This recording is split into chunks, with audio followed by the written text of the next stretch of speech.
अरे गुड्डू बाबू, अरे मालिक के बियाहवा में बफर बाग की जर्नल हो। पापा के लागे नाला छोड़ा जवानी वाला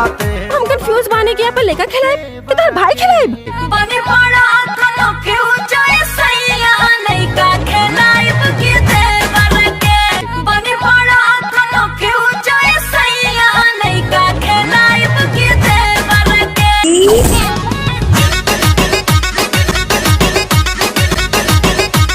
पापा के लागे नाला छोड़ा जवानी वाला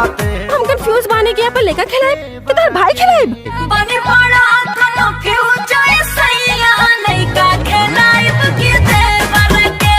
बने पड़ा आत्मा के ऊंचाई सैया नहीं का खिलाए के देवर के बने पड़ा आत्मा के ऊंचाई सैया नहीं का खिलाए के देवर के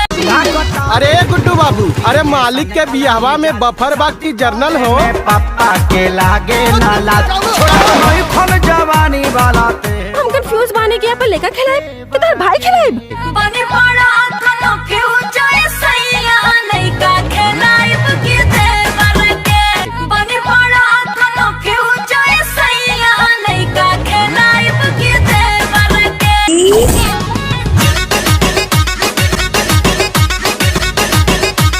पापा के लागे नाला छोड़ा जवानी वाला